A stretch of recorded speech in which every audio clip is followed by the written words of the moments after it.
Hello students, myself Dr. Ritu Marwa, Assistant Professor Commerce from Government DB Girls PG College, Raipur. आज के video में हम BCom final year के paper principle of marketing या विपणन के सिद्धांत पर डिस्कशन करेंगे। आज का जो हमारा डिस्कशन का पॉइंट है वो है मार्केटिंग वर्सेस सेलिंग, विपणन बनाम विक्रयण। जैसा कि हम जानते हैं कि लोग सेलिंग और मार्केटिंग में फ़र्क नहीं कर पाते, उसमें अंतर नहीं करते हैं। बस समझते हैं कि दोनों शब्द एक ही है, इसका पर्यायवाची शब्दों के रूप में प्रयोग करते हैं, परंतु वास्तव में दोनों शब्दों में बहुत अधिक भिन्नता है।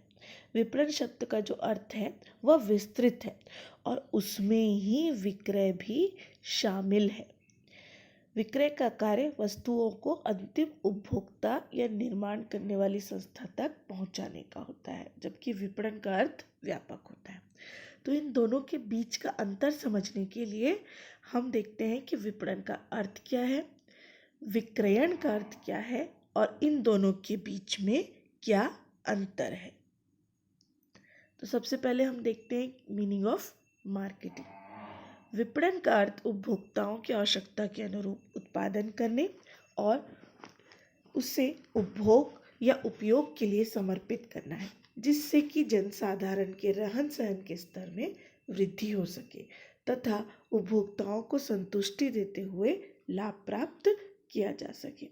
विपणन सही उत्पाद को सही व्यक्तियों तक सही समय पर सही कीमत पर सही वितरण वाहिका द्वारा एवं सही संवर्धन की सहायता से पहुंचाने की कला है।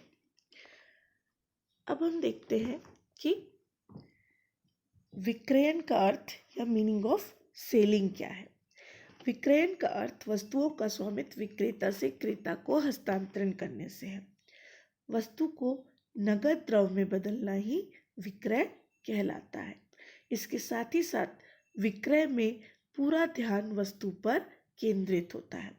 जैसा कि हम देख रहे हैं कि विक्रय का जो अर्थ है वो संकुचित है, अर्थात किसी वस्तु को उत्पादक या विक्रेता से क्रेता तक हस्तांतरण करना ही विक्रय है। अब हम देखते हैं कि मार्केटिंग और सेलिंग में डिफरेंस क्या है। तो जो डिफरेंस के पॉइंट है उसमें सबसे पहला पॉइंट है स्कोप या क्षेत्र।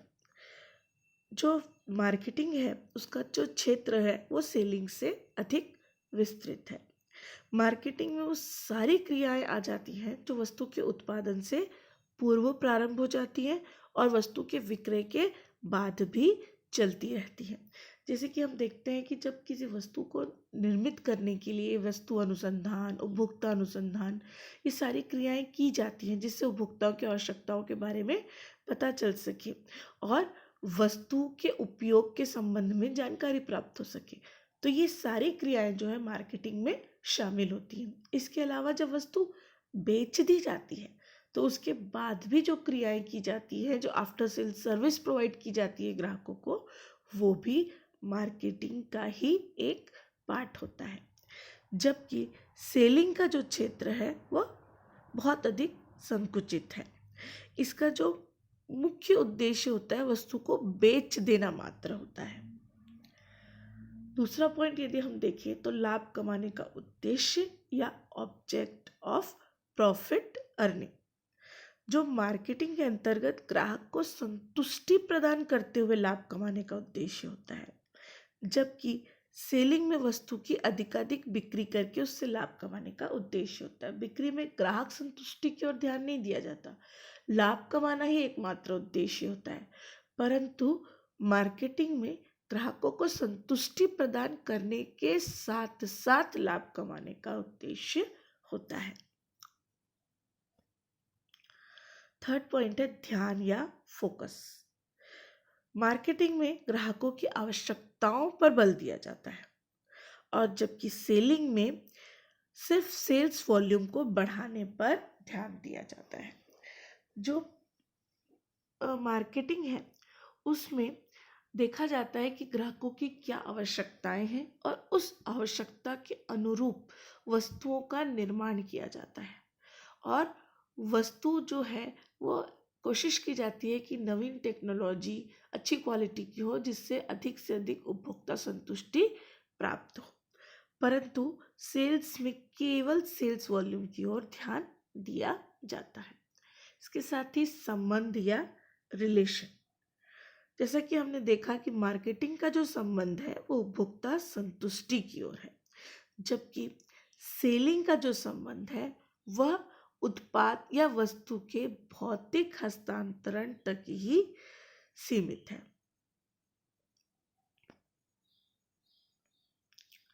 फिफ्थ पॉइंट है वस्तु बनाम ग्राहक या प्रोडक्ट वर्सेस कस्टमर। मार्केटिंग में देखा जाता है कि ग्राहकों को किस प्रकार प्राप्त किया जाए, किस प्रकार ग्राहकों को आकर्षित किया जाए, इसके लिए विभिन्न प्रकार की संवर्धन क्रियाएं की जाती है, एडवर्टाइजमेंट किया जाता है ताकि ग्राहकों को अपनी ओर आकर्षित किया जा सके।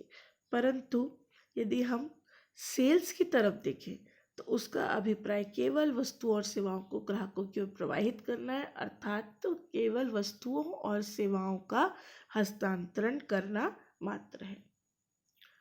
आगे हम देखते हैं, लास्ट पॉइंट है हमारा समस्याओं का समाधान या सॉल्यूशन ऑफ द प्रॉब्लम्स।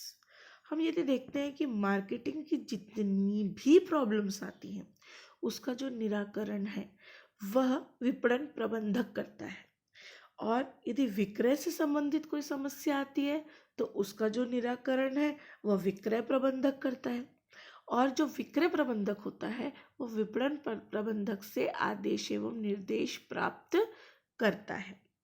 अतः हम देख सकते हैं कि विपणन का जो क्षेत्र है वह बहुत अधिक विस्तृत है। इसके अलावा यदि हम देखें प्राथमिकताओं की ओर देखें तो जो मार्केटिंग है उसकी सर्वोच्च प्राथमिकता होती है ग्राहक संतुष्टि, लाभप्रद विक्रय मात्रा और बाजार के अधिकांश अंश पर अपना नियंत्रण स्थापित करना।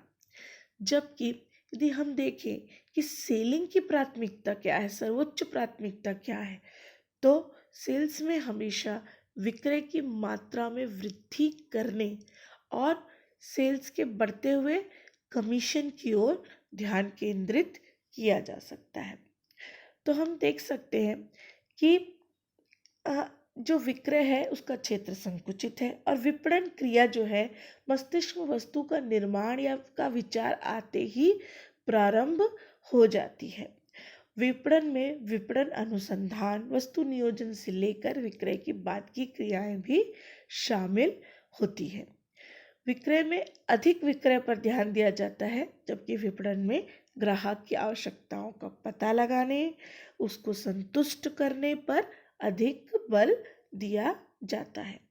तो उपयुक्त सारी बातों से हमें पता चला है कि जो मार्केटिंग है वह सेलिंग से अधिक विस्तृत है, और यदि हम दूसरे शब्दों में कहें तो जो सेलिंग है वह मार्केटिंग का ही एक अंग है।